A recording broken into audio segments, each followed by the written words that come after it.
Most people don't realize how much of their personal information is being bought and sold every day. Data brokers are making millions pulling details about you from public records and the internet, then packaging and selling it, usually without your consent. That's how your information lands in the hands of scammers, spammers, even stalkers. It's why you get endless robocalls and why ads seem to follow you everywhere. That's where Aura comes in. Aura actively removes your data from broker sites and keeps it off.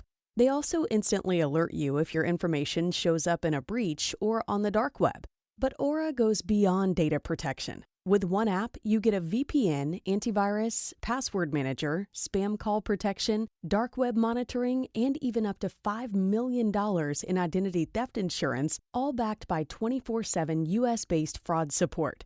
Other companies might just sell credit monitoring or just a VPN. Aura gives you all of it, together at the same price competitors charge for just one service. Start your free trial today at aura.com/hidden. Protect yourself now at aura.com/hidden.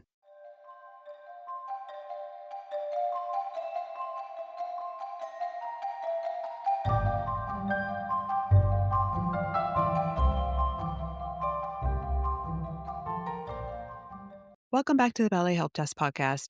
Brett and I are actually on vacation. We are enjoying some time with our families. And so we are going to re-release an episode today.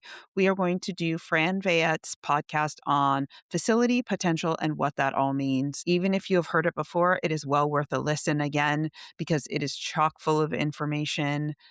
And he is so open and honest in this conversation. We hope you enjoy it. We will see you again next week where we will have another new episode. So without further ado, the help desk is now open. Brett and I created Ballet Help Desk as the resource we wish we had when our kids were going through ballet training. Now we've got some exciting news. For a while, many of you have asked for an ad-free option, and we've been listening. We are thrilled to introduce the Ballet Help Desk Backstage Pass on Patreon. With your subscription, you will get every episode ad-free. The full back catalog, remastered with higher quality audio, and early access to the episodes before they are released publicly. As our Patreon community grows, we'll be adding new ways for you to connect more deeply with the podcast and the Ballet Help Desk community. Subscribe today. See you backstage.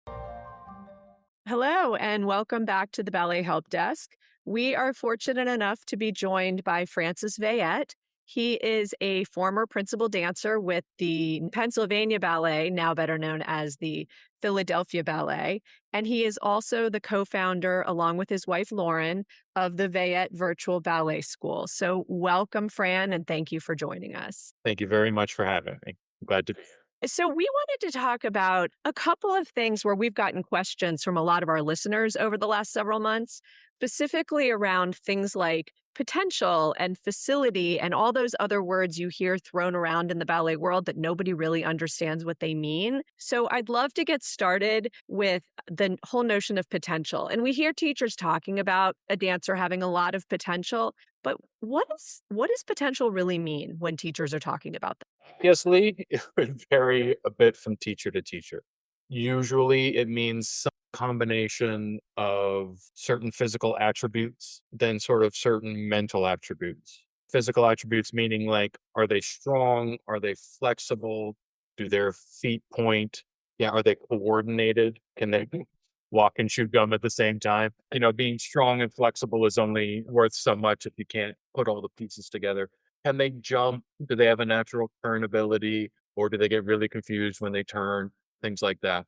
Often, certain people think of it mostly as their sort of genetic physical attributes, like hyperextended legs, hyperflexibility, hyperflexible feet, hyperflexible back, all of that sort of thing, as those tend to make what ballet considers to be more aesthetically pleasing lines, opposed to like the struggle harder to bend, to straighten their knees or point their feet and things like that. So that kind of facility physical attributes actually plays a lot into potential? Yes, it does. I mean, it's interesting. There was a Disney Plus a little while ago did that series where they were following people at the School of American Ballet in New York. And it's one of those things where they went to a New York area elementary school and they were looking at the little kids. They were having this sort of open audition and stuff. And they would have them do these things where like a second grand plie, which shows the openness of your hips. And then they'd have them do like a little releve in first position. Lauren watching it with Lauren's parents, and they showed this really short little clip. It was less than 2 seconds long. And they just said to this little girl, now go up on your tippy toes. And she just went up on her tippy toes. And Lauren and I both immediately went, oh God, take her. And Lauren's parents were like, really? From that? And we were like, yeah. And both of us, without hesitation and 100%, were like, yeah, look at that So beautiful releve. gonna say, so what does that tell you? Because I don't understand that roadmap. So you see someone who can go up on their toes and releve like that. When you project out and you think like, okay, they have all this potential, what does X, Y, and Z, what does that look like? She was naturally turned. Now, turnout is obviously one of the defining characteristics of ballet. So if a kid is just sort of has that naturally versus so many of us that have to struggle and work, then less of their brain power is going to turning out. And her knees were like a little bit hyperextended. Her feet were very well arched. And all of that came out. And if I'm not mistaken, this kid was not had no prior ballet experience. That's the type of thing as a teacher you can work for years to get someone to not even come close to what that kid did in an instant. So You is know? why so when Sam was, I don't know, 10, he went to an audition for a ballet school, and the audition, he skipped across the floor. And he came out and he said, they didn't make me dance. They just had me skip and hop and do a couple of I'd have, ta- things. I'd have taken Sam when he was like 7 years old. Yeah, and Sam had a lot of potential as a young man. When someone's Trained, but Lauren and I were in a park with Lucy last night, and this kid was running around. This little boy, I would guess he was like 11 or 12 years old, and playing tag with somebody. The kid just dropped into a middle split right there in the middle of the park. And I turned to Lauren and I said, I wonder which one of these is his mom, because Kansas City Ballet School will probably give him a scholarship. how can you see the potential in a potential dancer when all a kid is doing is galloping across the floor? Well, one, skipping is not skipping, especially like if you have them skip or chasse or alternate legs or Uh-huh. skip, they skip chasse. That's not as easy as we think it is. Huh. Most people would have trouble coordinating. Oh, so it's a coordination thing. Part of the coordination. Also, if you have like, especially like a little boy who you want to jump high and you go, just skip across the floor, jumping as high as you can. You can see if their vertical jump is there. You can see certain things for coordination wise too, and strength wise, especially like say in the core, if they're jumping and losing their balance in the air and then they land funny, or if they're just skipping across the floor with their body on top of their hips and their hips on top of their feet. That's surprisingly, there is an awful lot you can see that. And that's just something that kids have or they don't. Is that right? Kids are more naturally flexible than other kids. Some kids are taller, some kids are shorter, all of that. Can you talk a little bit about the difference between potential and then the word facility? Because we hear that one thrown around all the time too. Pretty closely related. Person's facility has a lot to do with their potential. We had a girl here that was a student that actually just left here to go to San Francisco Ballet School, and her facility and her potential is off the charts. She's a really young kid and she's going to do great there. Is long and flexible and has these beautiful feet, beautiful legs. And when she does a développé side, she can put the leg as high as she wants. She can do an arabesque with her leg at 90 degrees, her back straight up and down, and her shoulders square. And with that hyper flexibility, she's still able to execute pirouettes on point. She still has some jump to her. And she and I talked multiple times about her sort of, because the last piece to me is your mental or emotional sort of potential. This is a Mhm. very difficult thing, and being able to process constant criticism without being negative is a skill, a tool you have to sharpen as well.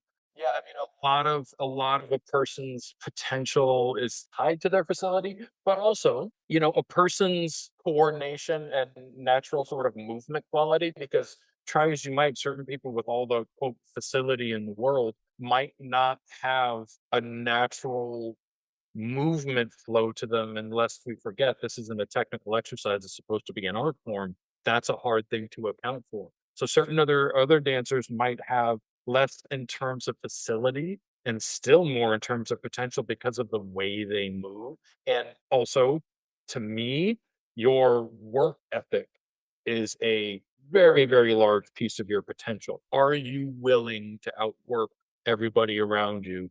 Because talent is And work ethic is not. There is no limit to how hard you can work. And I've seen people with, whatever you want to consider, or badly people might consider less potential physically or less facility, just outwork the people around them. And that can't be discounted at all.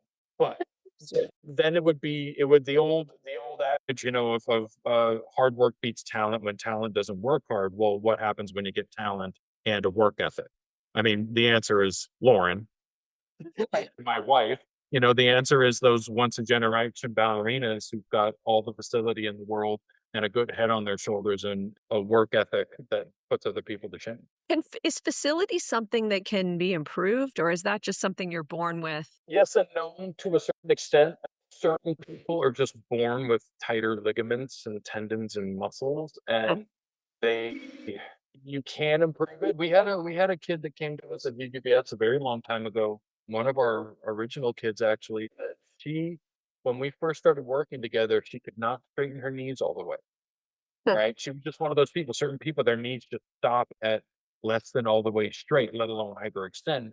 And we worked, and I asked a couple physical therapist friends of mine, like, "Hey, what do you do if you want to get that a little bit better? Can you get that a little bit better?" I mean, obviously, you don't want to just prop your leg up on a chair and put a couple of bricks on your knee or something. But they gave me some exercises for stretching the knees that sort of use your body's own systems. And she just worked and worked and worked and worked. And now she has basically perfectly straight legs that make these really nice lines. That's the subjective part of the art form, that a straight knee is more beautiful or more attractive of a line than a bent knee. It can be improved, but it's really difficult. It takes a really long time. High arched feet versus flat feet, there's only so much that can be done about, right? I mean, you can wear fake arches and stuff, which I tell people all the time if they have trouble with their feet and they want their feet to look better. Like, dude, no shame. Put some fake arches on.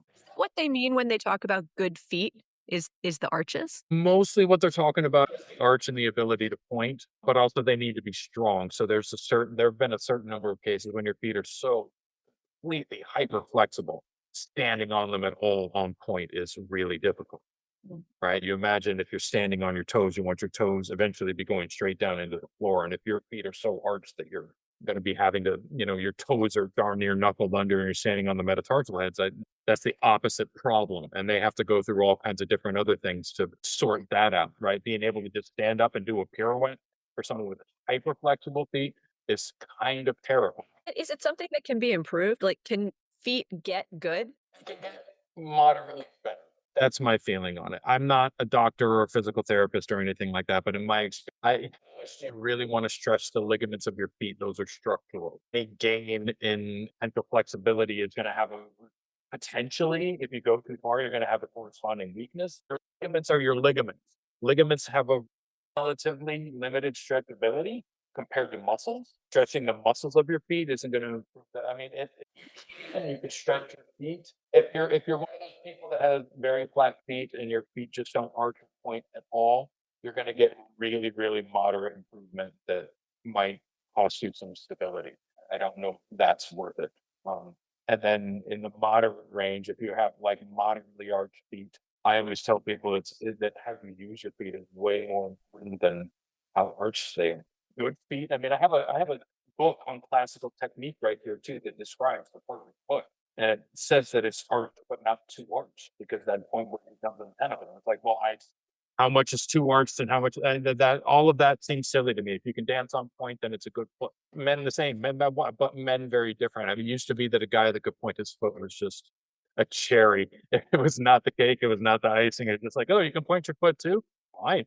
While you're back there partnering the girl, doesn't matter. We're looking at her. But nowadays, it's like the competition for men is far stiffer than it used to be. So there are aspects of your facility that you can improve.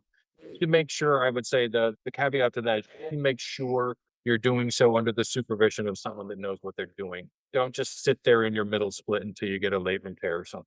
Talk to somebody who knows what they're doing. Try and find some help. Yeah, I think that's really great advice because you're right. So many people just, buy yoga blocks and put a weight on their knee and hope that they're going to get hyperextension. And that does a lot more harm than good. So at what point does skill need to meet potential? Really great question. It's hard to say nowadays. in my day, I felt like it needed to meet it earlier because I got into Pennsylvania Ballet before there was a second company. And at that point in time, ballet dancers didn't go to college. But now every place seemingly has a second company, and most places at this point below that have a traineeship. There are a handful of very good college programs that are churning out as many professional dancers post college as any professional training academy. Age wise, it's extended that, it's pushed it back. That has its pluses and minuses because despite how much we're learning about it, this art form isn't particularly good on your body. So it is a bit of a young person's game, which probably is also a controversial subject. I retired at 36 and I didn't have it anymore. It have destroyed my knees and my back, and I hadn't taken care of myself the right way, I suppose. I don't know. But I knew I couldn't keep it up because did not have the ability anymore. In terms of an age thing, you have a little bit more time now, but then that sort of pushes back your professional career if you continue training. The good thing is a lot of the second companies are basically porta ballet positions anyway, right? So they form with the Right. company at the time. When does it need to be? What in your late teens, if you're gonna go for a professional company, you need to have your skill set pretty well polished off at least a year before you decide to go do that. And now a brief pause to hear a word from our sponsors. Summer intensives are coming fast, and we just published our Summer Intensive Essentials Guide over on our website. We focused on products dancers really rely on, the things that set them up for an incredible summer. Everything in it has been used by real dancers at real programs, and wherever we could, we made a point to include products from dance-run businesses because we love supporting people who are building something in this industry. And don't forget to pick up our very own corrections journal to help you have an amazing summer. Some of these links are affiliate links, so shopping through our guide is a great way to support the show at no extra cost to you. You'll find the links in our show notes or head over to our website, ballethelpdesk.com. And back to the episode. Do you think it's a little different for men and women because men do mature a little later? That is there a little bit more grace in there for especially men in like their later teens who haven't quite hit that? Is it more like, okay, we know you really have until you're about 21 to keep growing and all of that, whereas women, they're kind of done at 15 or 16. It is absolutely different for men and women. And, developmentally, there's that for sure, but it's also somewhat their utility. I always tell my young men, if you can partner, you will be useful. If you can facilitate a beautiful ballerina, you have utility. A lot of guys' response to that is, well, I didn't get into this to be a crane. It's like, yeah, but a lot of those parts you want to dance have a pas de deux connected to it. Late one, there, especially here in America, are so many more women in ballet than men. There's a bit of a drought, I think, right now of young American boys and men that like, come on, guys, listen to this podcast, get your butt in the studio. There's a bit of a drought of really great partnering in the ballet world right now. My competent partner is pretty great to have, and a really great one is a Rolls Royce of a luxury item. Everyone wants one, and there are only a few out there. Changes things for them. People who have dance training can say like, I can watch for 30 seconds and know if that person will win a ballet competition or whether or not a company will be interested in them. Anecdotally, one teacher said to me once, I can pretty much tell you who we're going to choose for summer programs by tondus. And I just thought that was like mind blowing. Like, how do you know that? So can you maybe shed some light on, how, how can you see Well, those things? interestingly, I've said that a lot of times. I say that to people that I'm helping put together an audition video because you're sitting there trying to put your audition video together, and a lot of my students get all anxious trying to get every little thing about the video perfect. And though you do want to do that and you're putting together a video so you can just do another take, it's like, on the other hand, like you said about watching that thing on Disney, that little girl did a releve, and Lauren and I both went, if you're a competent teacher, which I'm not saying I am, but if you're a competent teacher, Well, I'll say you are. yeah, and you see that their ankles aren't rolled, you see that their knees are over their toes, you see that their thighs and hamstrings and calves and shoulders and stuff are well muscled because they shouldn't just be thin, they should be strong and well muscled. Doing a real plie is difficult. So you half the time you can just tell by the shape and tone of their bodies if they're taking it like really seriously because they're constantly under stress as they're standing there. How engaged are all of the muscles? What does the shape of their back look like? Is their upper back round? Have they straightened it out? Do they know to pin their shoulder blades? Are their shoulders up? And a properly executed first position demi plie. 60 of your 100 markers that you're looking Really? for. In my opinion, there are. Put another way, and this is the hard part, right? This is the hard part of the ballet. Maybe it doesn't tell you everyone that you're going to take, but it tells you 90% of the people you're not. That's what she meant when she said that to me. These and tondus, audition with 100 people, and you're actually going to try and be serious about finding one person, then you're going to need to look real close at 15, and you'll have figured that out by the end of time. There will be 10 yeses, 5 maybes, 5. See if they were really surprised. And then, sorry, but at the professional level, there'd be 80. No, no, sorry, that person doesn't have the flexibility. That person doesn't. There are certain other things that after you've been in it while are little red flags. The way they'll do a plie that's just like I don't know. It's a hard thing to see, but as we were talking with people's facilities, certain people's facilities, right? If it's just the facility, just hyper flexibility that's never had to work too hard, you'll kind of see that too in the way they approach a plie. You'll see somebody that follows their hand with their head, uses proper épaulement, or tries to make you think they're doing épaulement by moving their shoulders. There's an absolute ton of information in pliés and tendus. Plus, as I always tell my students, a properly executed tendu becomes a properly executed dégagé. And a properly executed dégagé becomes a properly executed grand battement, which becomes sauté or grand jeté or tour jeté. There's an absolute ton of information in the beginning, basic. See, for me, I never would have put all of those together in that kind of puzzle, but it's so helpful to hear that because they all build on each other that way, that's why it gives you so much information to look at something, beginning movements that everyone does in the beginning of class, and it tells you so much. Current experience level, whatever that is, you really do start to see certain patterns. And it doesn't mean that they're all the same, but it does mean that there are archetypes. And you start to go, oh, that's okay. I've seen one of those before. And well, you know what? That one time that young lady surprised me. So I'm going to keep my eye on her and see if this manifests itself on one side or the other of what I'm looking. Speaking of that, and that's kind of a perfect place to intersect this, where how can you distinguish between whether a dancer just needs better training or they've really hit their ceiling in terms of potential? Training is really immediately recognized. You're open about the fact that your children are dancers and stuff. Yeah, yeah. We've been and they have featured prominently in stories that we tell. When we first did the first couple lessons that we did with your kids during COVID, we all got off the first lesson with them. Like my first lesson and Lauren's first lesson, we were like, really, they've all got a lot of potential and they're all really well. And what a blast this is going to be. Well, thank you. That's really nice. Bad training is really evident.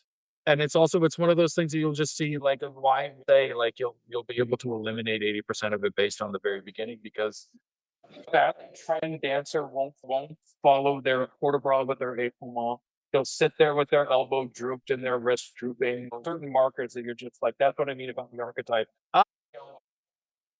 Pairing up like quarter bra a priority and bad quarter bra does not go with good technique. It just like someone that doesn't care at all about the arms. So that's a really large detail. Certain things jump out at you and go, oh, bad training. So is that where you kind of look at that facility thing and you're like, okay, with a little bit of molding, we could take you and give, make you better.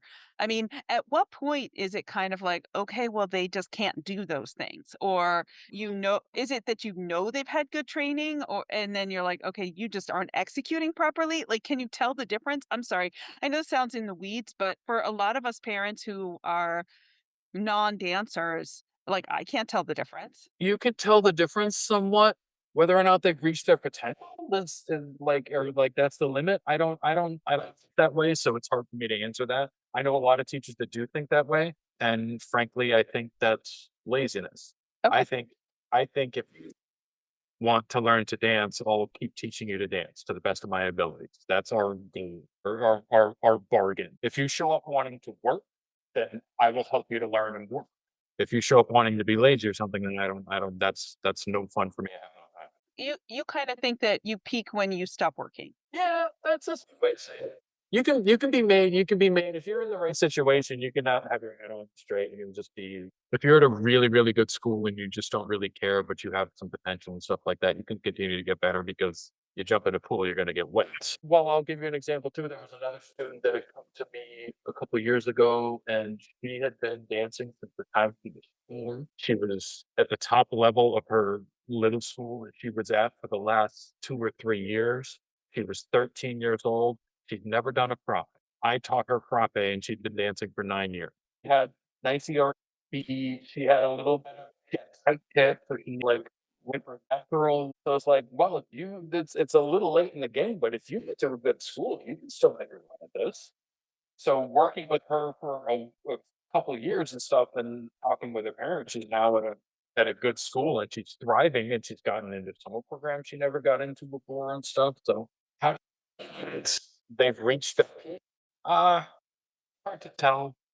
That one's way easier to tell on the negative side than the positive side. It's just there are certain people that you see and you're teaching, you're trying very hard, and you're just like, that person will never be able to do a middle split with what I am able to help them do.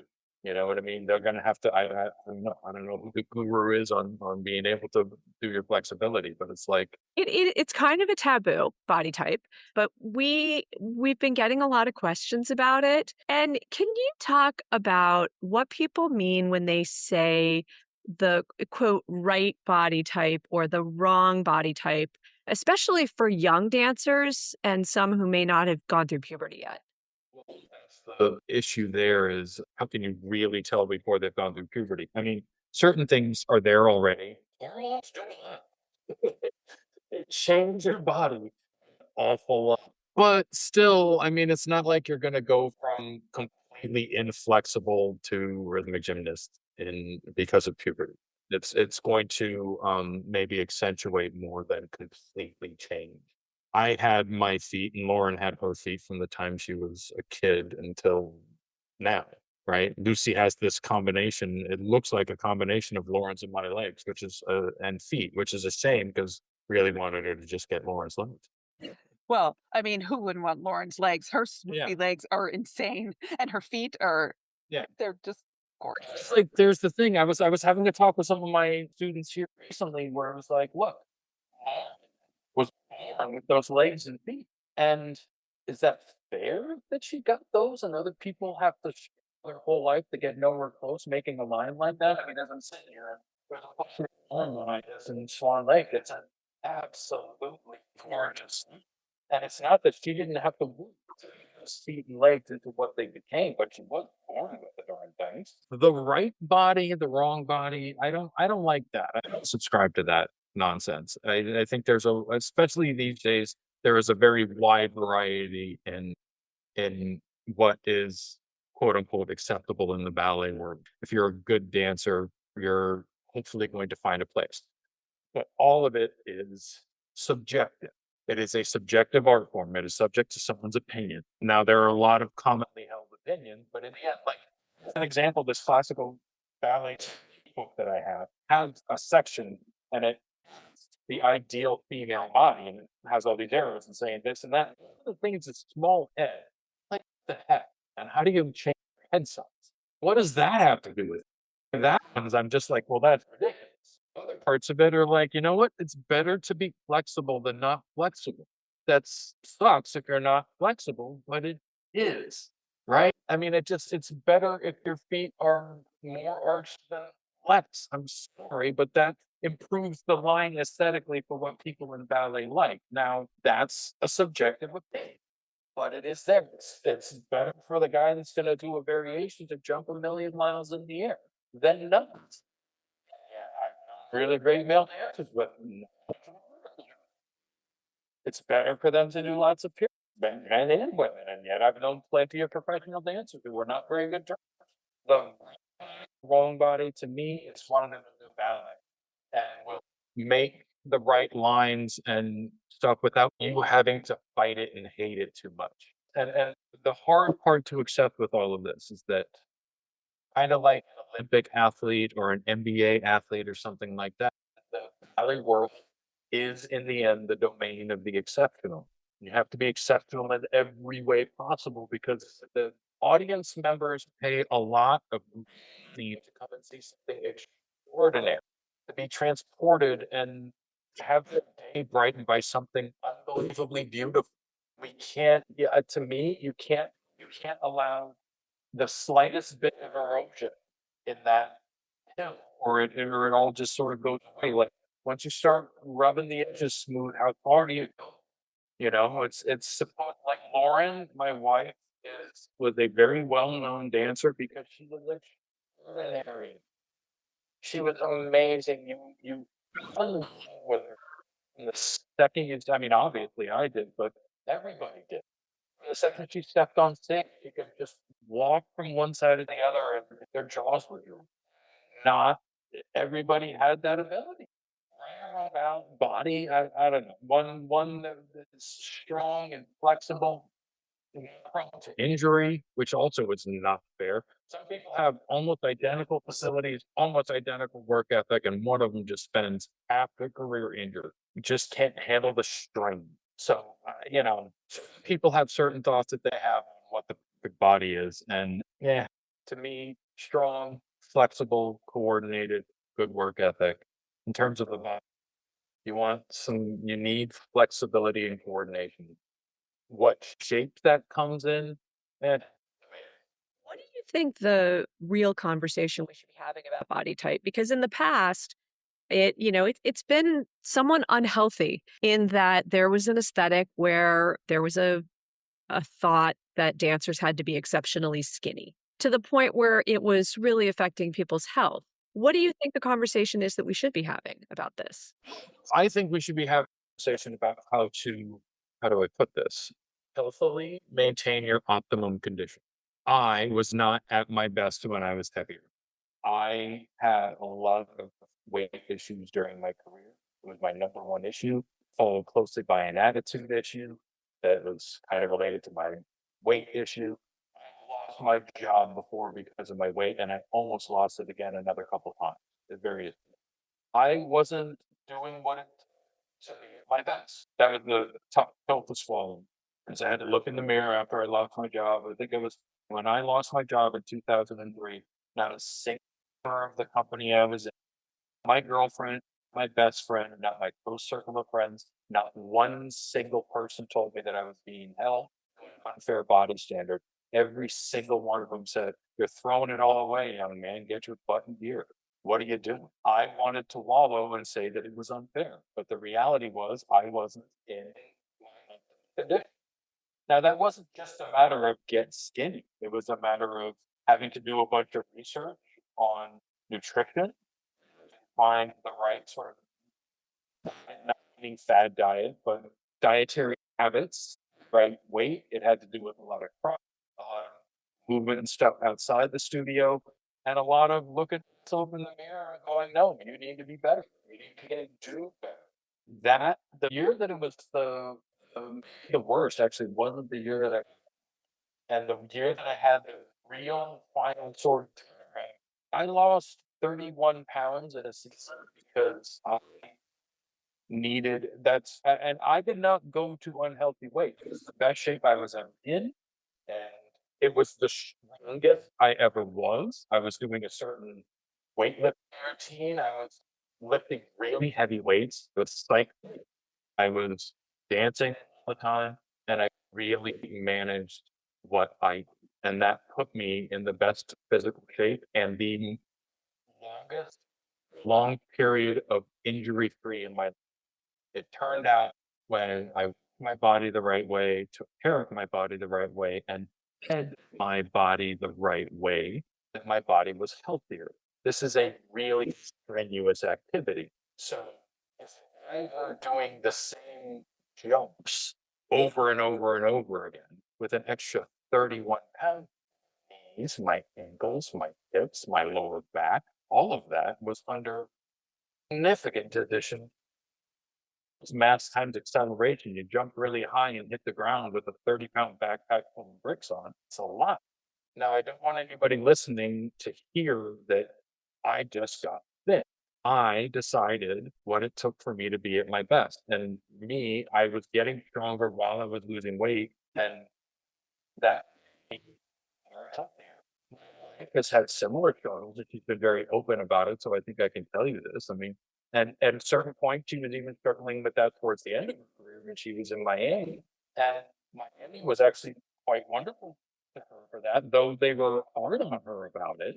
They also helped her get a nutritionist. And she worked for that nutritionist for months and did all this stuff and got herself back to where she wanted to be. I think nutrition is one of the most underrated things in the valley because at various points we've all heard stories, and at various points, even I, when I was much younger, before I figured it out for real, did some pretty healthy things to try and get thin.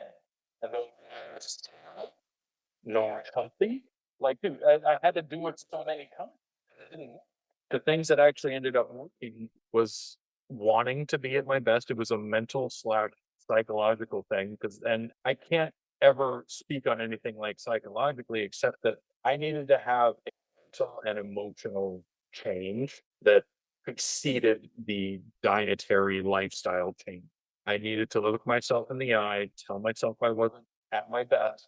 I hate you. You're throwing me away. Just like looking at the like, is this your best? Having to look at myself and go, "Uh, I can freaking do better than this." Well, that's gonna be a lot. It's gonna be a hell of a lot of work.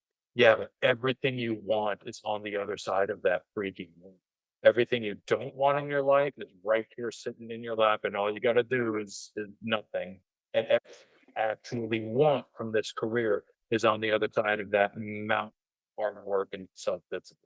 What advice do you have for parents when students are dealing with some of these issues? Be involved ahead of everything else. Talk to your kids about what the stresses are. For parents is a little bit coming from me. I have one daughter, she's 3. I haven't had to deal with a teenager that wants to go to a room yet or anything. My parents were pretty involved in our involvement in the ballet world. Now that's different than being a hovering helicopter dance mom or anything, not to use a weird stereotype there, but like talk to the kids about what's going on. And you can help them better than anybody else decide if what they're dealing with is healthy or not. No one at the studio is a substitute for you. They need my brothers and I would have been nowhere without. Yeah, we look at a lot of it as more information for parents, right? Advice you can take or leave, but here's information, like anecdotally, Abby has an incredibly flexible spine. She really struggles to find her core. It is something she works at constantly. And I gently remind her that Pilates and gyrotonics work better for her. When she does that consistently, she can find her core much more easily. But, she has the resources at her disposal, but I can only lead a horse to water. She is 18. She is now 2,500 miles away. So it is up to her to make those choices, but I'm here to listen. If you've done it well as you have, Well, thank you. trust having when she goes away because you've given her like what I'm saying too is being involved, but don't do it for them. It's like be involved with them and stuff like that. But let them try and walk them through the failure. And by all means, don't tell them that it's not a failure. Let it be a failure so that they can learn from it. I mean, I think we're getting a little. I'm really, oh no, I'm really hard on my students. As soon as they do something that I quite approve of, I tell them instantly. And I don't put it nicely necessarily, but we also already have in almost every case there's already an established trust that Mr. Fran wants good things for me. That's why he says that. Also, that wasn't good. No, no, no. Better getting there, but no, no. And then finally, that's it. That's the try and make sure they don't fail. Let them fail. If they don't fail, they never know what a standard is either. You reached for something and missed, that means you reached for something. Be involved, but let them like peripherally. They're terms of the weight and stuff like that, like, whether as a parent, you know your kid, and if you don't know the things you're looking for, I mean, one, podcast is a wonderful step in the right direction. Uh, you know, plug here, but we at VVBS, we do mentoring sessions and stuff like that for kids and for parents that are like, you have a bunch of, all right, sign up for a session. We'll give you the honest answers best we can to the best of our knowledge, and you go ahead and make your decisions. We never get to make decisions, or sorry, we never make any decisions for the kid. It's like, here's your pros, here's your cons, this is what you can expect. Today's information age, there's information everywhere you look.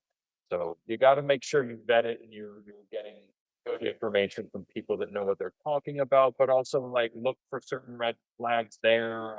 I'm not a finger pointing and blaming. If you're looking at certain sources, you have a tendency to go, this person did that and that person did that, instead of, you know what, I did this and this was my failure and here's how in this bad situation, this is what I did to overcome it. I think those are the types of people you should try. Fran, I think that I will just speak personally for a moment. I am so grateful that you have been so honest, not only sharing your story with all of our listeners here, but that you have shared it with our kids. Because the first time you shared with our kids, talking about kind of some of the struggles that you had, it was not only very eye opening because our kids just thought you guys were gods, like oh my god, they're so amazing, and but the fact that you guys were real with them and talked to them about the struggle, it really made it, I think, more real for them. Not only did they trust you, but also they really felt like, oh, he really understands what we're going through. Lauren sharing her issues. Oh, you really understand what I'm going through. You're not talking at me, you're talking to me.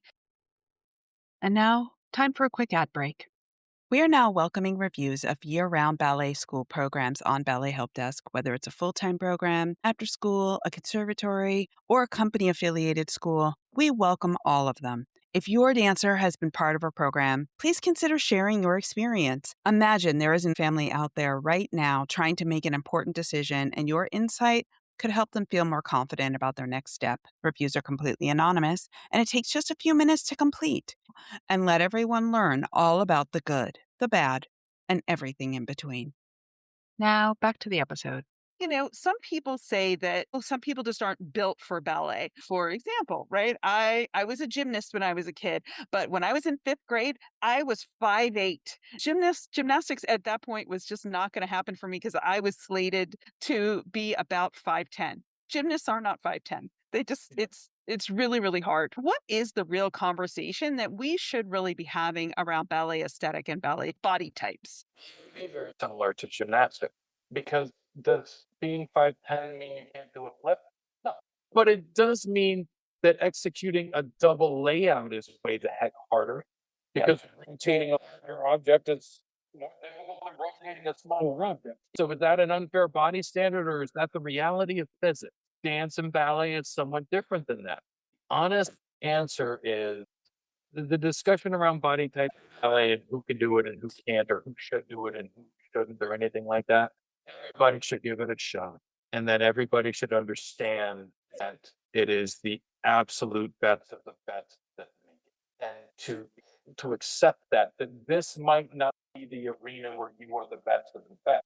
And that doesn't diminish you as a person or mean that your value as a human being is less. It just means that, like, I can't flip, so I can't be a gymnast, right? I'm 6'1" and don't have a particularly strong arm, so I don't get to play NFL quarterback. It is a subjective art form that needs to be remembered. But the end result is, if you're going along in this program and it doesn't look like you are going to be as successful as you want to be, I don't know what the answer there is, except to say there's value in not giving up, and there is value in walking away from something before it turns completely bitter.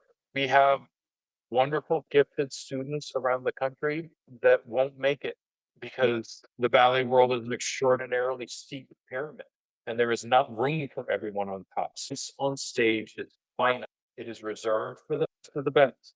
Who decides? Well, the people at the top. There's not a lot of consolation in that. Deciding, like, well, and I'll tell you one other thing. I was doing a consult actually with a student, a BBBS student, and she was at another school. you know, I should say this tagline, but it was a relatively toxic environment. There were things that they were doing and things that they were saying, and it was interesting to talk to them because, at one point I said, wait, heard them say, not what someone else said they said, but what have to you, or what you actually heard them say. That well, someone said, no. You, what have they said to you? And that helped us filter through a bunch of the negativity to get to the core of things. But also at one point said to me that she was upset. And she said, I mean, it's 2022. I think it was 2022 or 2021 or 20, it doesn't matter because let's say it was 2021. It's 2021. Everyone gets to do ballet. And hold it right there, young lady. You're smarter than that. If you are talking about recreation or I want to dance, so I get to go take dance classes and to love this art form. So I want to go see performances the same way that I go see the orchestra or go watch movies or anything else. Then yes, Right.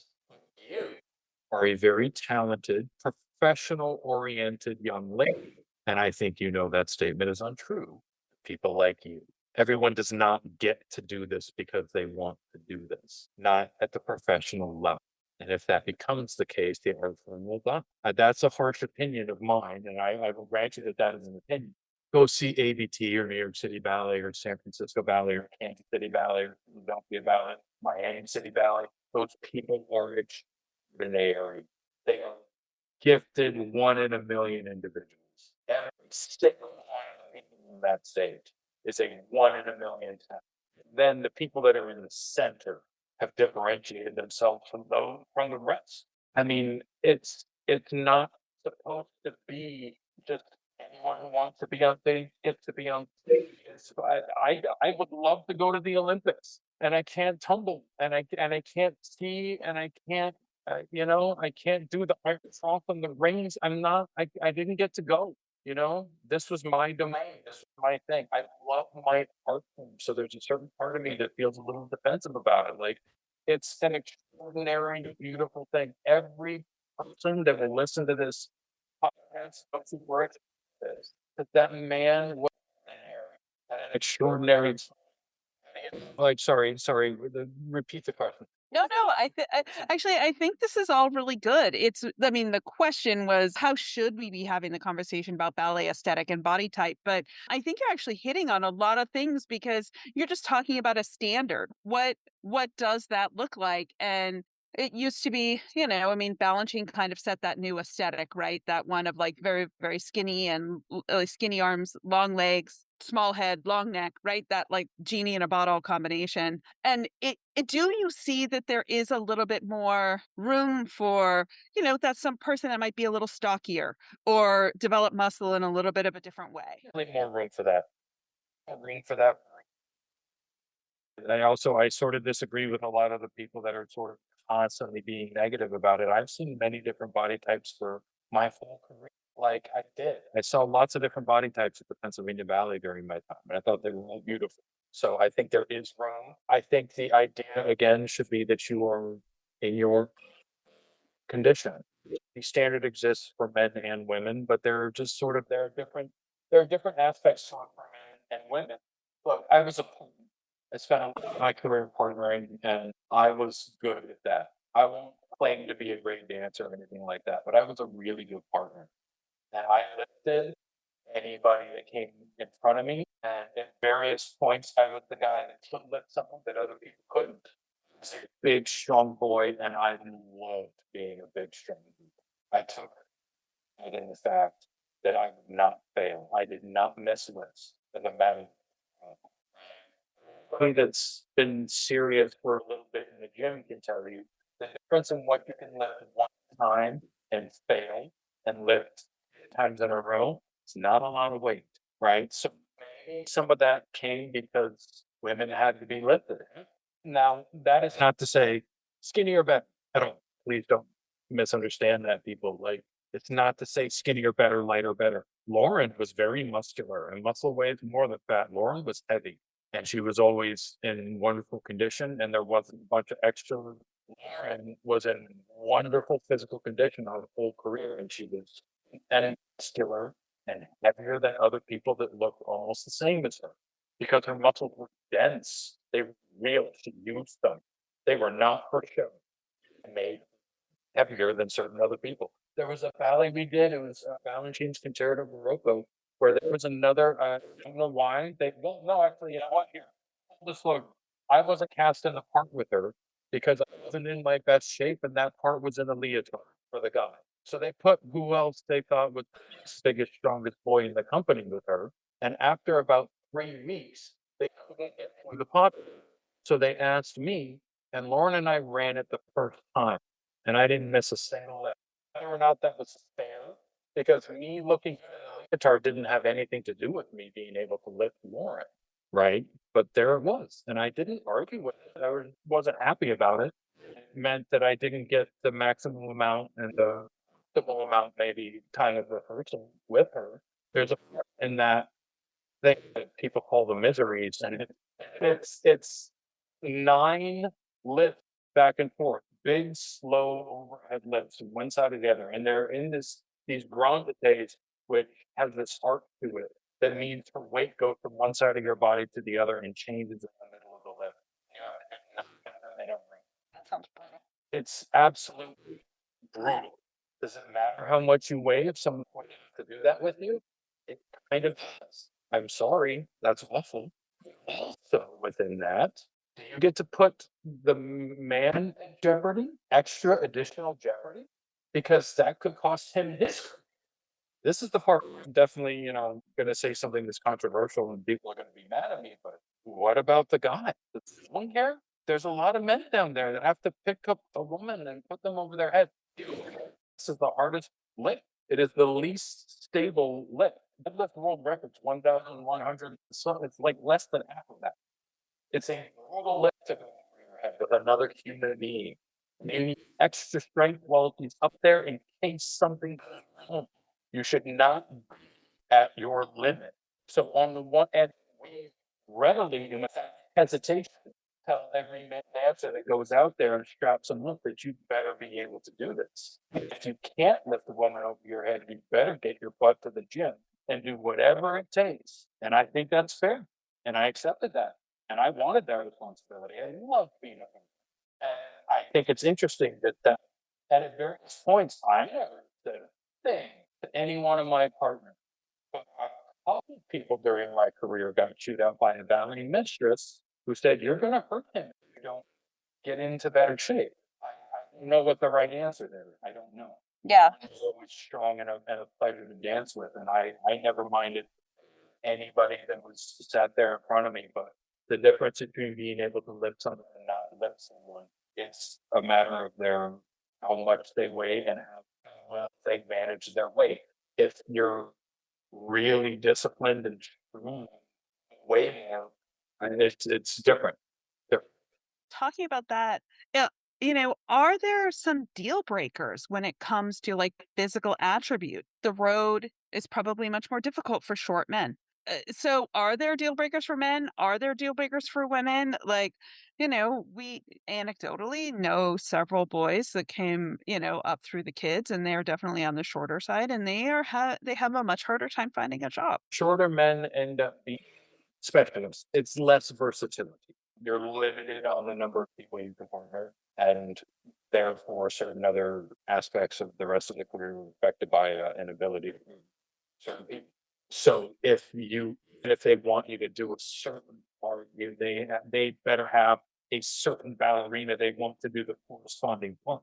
A lot of sort of the shorter men end up being sort of the firecracker, like jump and turn, do crazy cool stuff. And the shorter men that I've known have been wonderful classical leading men, but they need a itty bitty ballerina to go with them.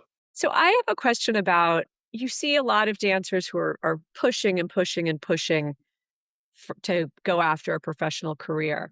And, you've said earlier in our conversation that there are some students that just won't make it, and most don't because of that very, very steep pyramid. At what point do you feel like a teacher has an obligation to tell a student that a ballet career is unlikely? We've actually heard of parents being told this, and it's a tough pill to swallow, but also you sort of wonder, like, are you getting good advice from those teachers? Should at one point is it an obligation? No, that's my feeling on it. I think certain people told that to I think certain teachers say that to us, and they've been wrong. We don't do that in BBBS. That's not a conversation I have with kids. I will be honest with them. It's like, hey, if I feel you've got a real uphill battle with this, like, I'll be honest with them about that. But it'll always be from the So you would say, instead of saying you really don't have a chance at having a career, you've got a lot of things you need to overcome, and it's gonna take a lot of work. usually if I were to have that conversation, it would be with a conversation with a person that is mature enough to understand, self-aware enough to understand someone that was of a certain age and a certain intelligence level. And I'm starting a conversation with a student lately who he has like he just don't really point other than that. Really wonderful answer because he knows it. We were talking about it and I was really honest with her about it and was like, but if you find someone that doesn't care about it, off you go. And maybe there's someone out there. I used to think that certain people were destined to be, and then I came up with a and I went, no, I just have to convince that guy that I ever could. All the rest of it, every other person in my career leading up to there that told me I was going to be a star or were irrelevant. I had to convince that director in this moment worth it. And if you can, you're successful. And if you can't, So, but along the way, as students are growing up, like one thing we did with Sam is when he told us he wanted to dance professionally, we started going around and asking people, like, is this kid any good? Like, does he have what it takes? When you are giving advice to students or to parents, where can a dancer go to get a frank assessment? Because I've always felt like for us, we didn't want to just ask one person. We wanted multiple perspectives because we heard it wasn't that we were asking, does Sam have the potential for a career? It was more like, what does he need to do to get there? And you would hear different things from different teachers, and they were all valuable. But what advice would you have for parents and for students on how they get that frank, honest feedback about where they fit and what their path looks like? I think you need to have established trust with a teacher that you think has your child's best interest. I think what you're talking about with finding multiple people to ask is a good idea too. You can kind of take the aggregate answer. If you don't feel that that teacher has your students or your child's best interest at heart, don't ask that teacher because they will just give you the version of it that they want to give you. But if you feel like that person actually cares about your kid, then go ask them because there needs to be a certain amount of expertise. So check the person history, if you will, like were they successful in this? Because if you ask me whether or not your kid has what it takes in gymnastics, I could tell you my opinion, but wouldn't be an expert's opinion. In this domain, I have a bit of expertise, I suppose, so I could spot certain things and then give you the thing to remember was that all anybody could ever really do for you is tell you whether or not they had the capacity or the potential, right? Guaranteed results, there aren't any. So that sucks for a parent who's about to spend a lot of money, something that might never pan. That being said, they will learn valuable things doing that. And I think that is true. Ballet dancers, they always make like the best employees anywhere just because it's delayed gratification and hard work and determination and all the things, right? But Needing to repeat mundane tasks. that is real. Are there some indicators though? Everybody wants to read the tea leaves. Does it matter if you got into top, summer intensive programs, if you got scholarships? Are those kind of indicators that give you maybe, okay, my kid maybe has like some potential, some facility, and if they work really, really hard, maybe they could have potential that way. Are there indicators that way, or is it Yes. I mean, if they're or the major programs and they're getting into all of them, very strong indicator. They're getting scholarships on top of that, even more so. If the New York Yankees think you can pitch, you can probably pitch. So yeah, there are definitely indicators all along the way. And on the more negative side, if you're not getting into any of the summer programs you want to get into, then you're not even getting into your second, third, fourth, fifth choices and things like that. Well, there's an indicator there as well. You can ask again teachers that you trust, because I think then certain other people, like if you do or don't get into a program, people sort of, you audition for SAB and you didn't get in. Why not? I demand an answer. They've got thousands of people that are auditioning this week and they don't owe you an answer at all. You wanted in, you didn't get it. They owe you no explanation. But if you have a teacher you trust and you kind of keep getting similar results, that one is even a little risky just because I also had another student recently who had a couple of years of real disappointing audition season. And then she called me over the summer and say, "Hey, I just got offered from 2 places that had rejected me last year." So there's like on the one hand you go, "Oh, well, if you're not getting in anywhere, just quit and give up and go home." Like on the other hand, freaking tenacity and hard work for this young lady very, very well. But yes, they're members. They're getting into all the major programs and everybody likes them. Like if you're the mother and you go take class someplace sort of random, and suddenly the teacher of that class in the random studio saying, if they came here, we could do this and that for them. Probably an indicator. If you go take class someplace random and they go, "Thanks for stopping by." Probably. You know what I mean? It's the same as everywhere else. Like if you're really brilliant academically, just let me in. Well, your student needs to figure out where they fit, right? So just because they're not getting into the top summer programs doesn't mean they can't go to a smaller summer program and continue on that path and have a perfectly good career. Yeah. Figuring out kind of where you fit in the ecosystem. Yeah. And the thing is to dance after all. I was sworn based on what people told me when I was 12 and 15 years old that it was going to be a principal at ABC or New York City Ballet. That was what they all told me. Never even got into either one of those companies. Never, I don't know, never, I didn't know the City Ballet at one point, but I never really particularly tried. It's in Philly. I love dancing in Philly. When I got fired and I went to dance, came and danced here in Kansas City for a and a half, and all I could think about was getting back to Philly. That was where my career was. As soon as I was like, "Oh, this is it. This is where I'm going to be." I didn't like that I failed, and I wouldn't accept that I failed someplace and done really, really well. Would have allowed the failure to me, and I didn't like it. It wasn't that I hated dancing here or anything. It was just like, no, I tried and failed there, and I don't like that. I'm going to go back until it's a success. Fran, I so appreciate your candor because I think you are really the perfect person to clarify so much of this for people because one, you're very, very honest, and also, you have not had the charmed career that that others have, or if people looked at your career from the outside, they would say, "Oh my gosh, well, he had everything. He was a principal dancer," and not realizing the that there were really some pretty rough patches and the mental work you had to do on yourself in order to realize the goals you set for yourself.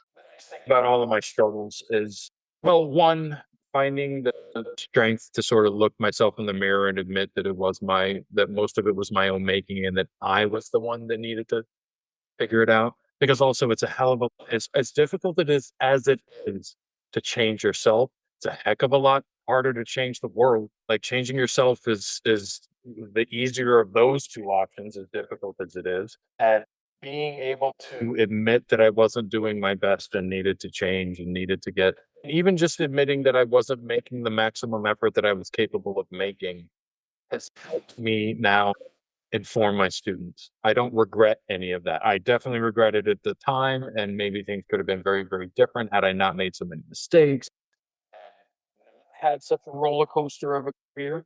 But then I wouldn't be the teacher that I am. Now I instantly spot that toxic attitude in the back of the room, and I go, "Oh, get up here right now.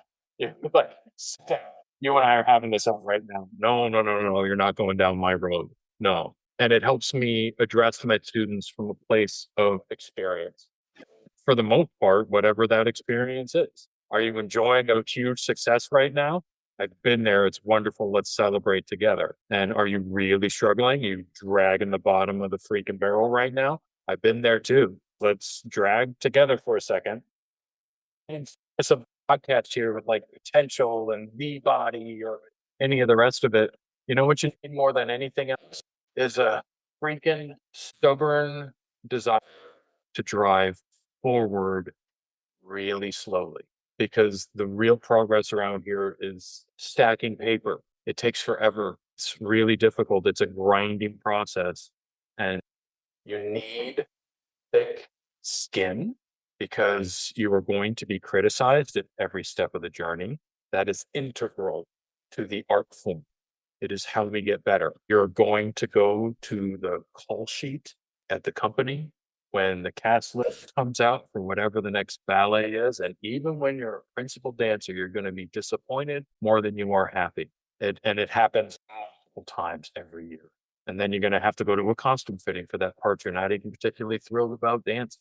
I mean, it is a constant up and down of the thrill of executing something you know you did really well, the blunt force trauma of a cast list you know you should be on that you're not, the elation and roar of an audience as you just finished opening night at the Kennedy Center, and then being fired and having to move your entire life halfway across the country because you were a stupid young idiot.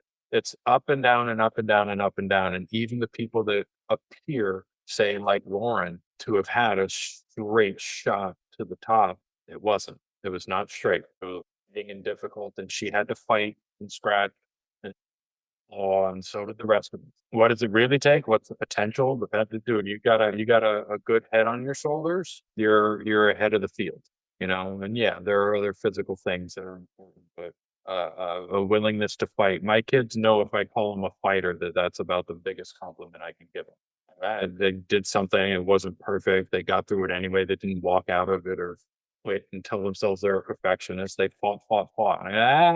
There you go, fighter. Absolutely. No, Fran, I think that's a perfect place to end it. So, actually, if you wouldn't mind giving yourself a little plug and Veyette Virtual Ballet School, where people can find you and all the things, because we recommend you guys to everybody because we think you and your wife, as I said on the intro of Lauren's podcast, you two are some of my favorite people. So, thank you so much for doing this. And where can people find your incredible training if they are interested in seeking you guys out? We are at VeyetteVirtualBalletSchool.com. We have been there.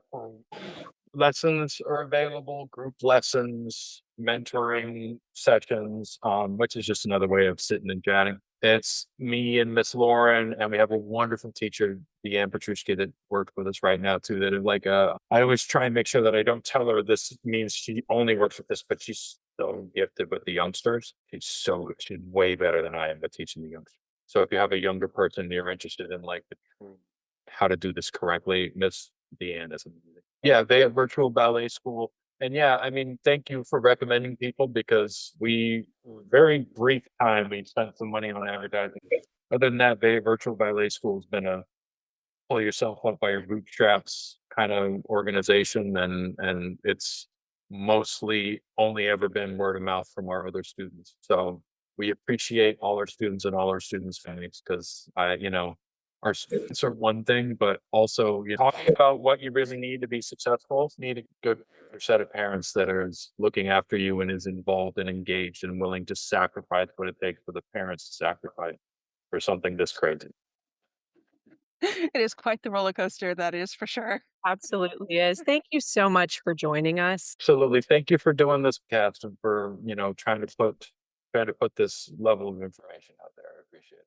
If you're enjoying the Ballet Help Desk podcast, please take a moment and subscribe, rate, and drop us a review on Apple Podcasts or wherever you listen. And while you're at it, don't forget to swipe that auto download button so you never miss an episode. Thanks so much for your support. Until next time, the Help Desk is now closed. Are you noticing your car insurance rate creep up even without tickets or claims? You're not alone. That's why there's Jerry, your proactive insurance assistant. Jerry handles the legwork by comparing quotes side by side from over 50 top insurers so you can confidently hit buy. No spam calls, no hidden fees. Jerry even tracks rates and alerts you when it's best to shop. Drivers who save with Jerry could save over $1,300 a year. Don't settle for higher rates. Download the Jerry app or visit jerry.ai/libsyn today. That's jerry.ai/libsyn.